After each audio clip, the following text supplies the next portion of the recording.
Hi guys! So I've been tagged by my girl Catherine from Weelicious to participate in the P.A.N Global Cooking Challenge by creating a dish inspired by the globe-trotting adventures of YouTube travel guru Sonia Gill.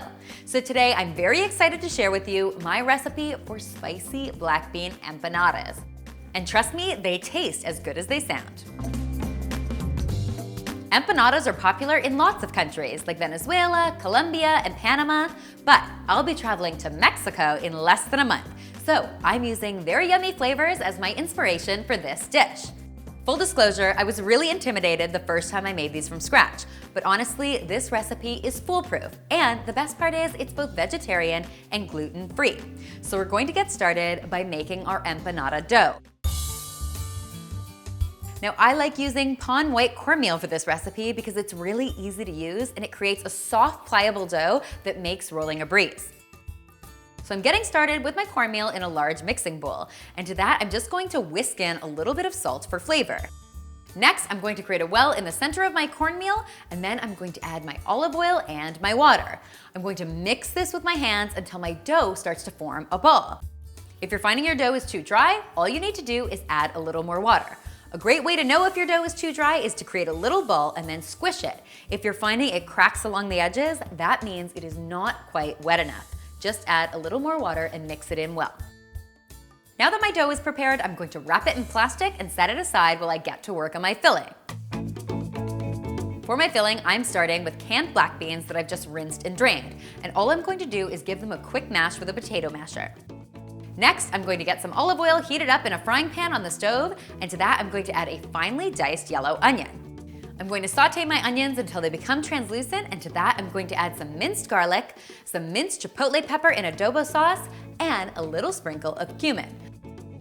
I'm going to give this a good stir and then cook it for about 30 seconds or until all those flavors come together. Then I'm going to pour my onion mixture over my black beans and finish it off with some crumbled cotija cheese. Now, if you can't find cotija cheese, don't worry about it. You could also use sharp white cheddar. That would work just as well.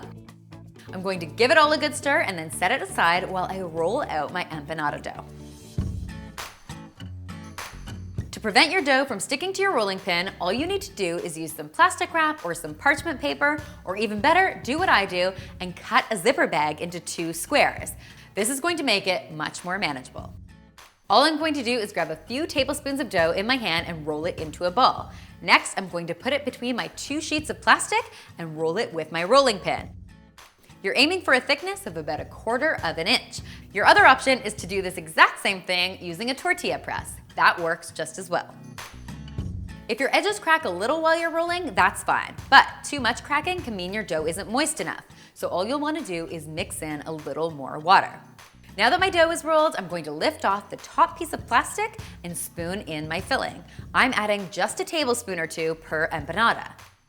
Next, I'm going to use my bottom sheet of plastic to bring the dough over top. I'm going to pinch the edges together to seal in my filling and then pull off the plastic. I'm just going to use the edge of a small bowl to help me cut the perfect half moon shape. I'm going to finish these empanadas off by crimping the edges with the tines of a fork. Once all your empanadas are made, it's time to cook them.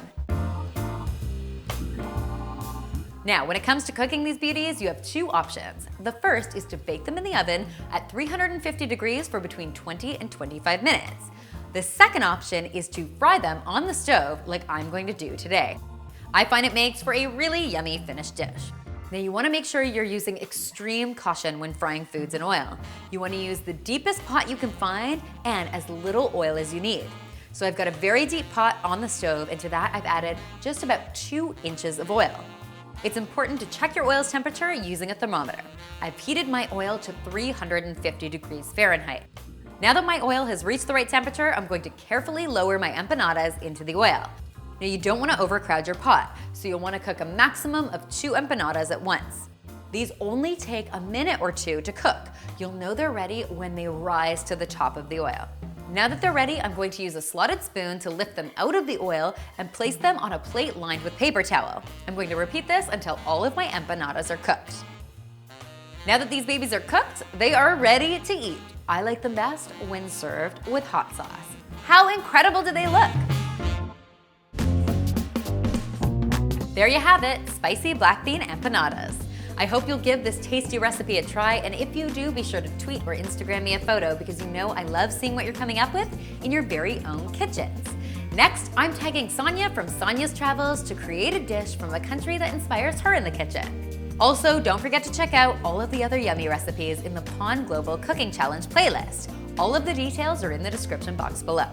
And finally, if you haven't already, be sure to subscribe to The Domestic Geek because there is lots more deliciousness where this came from.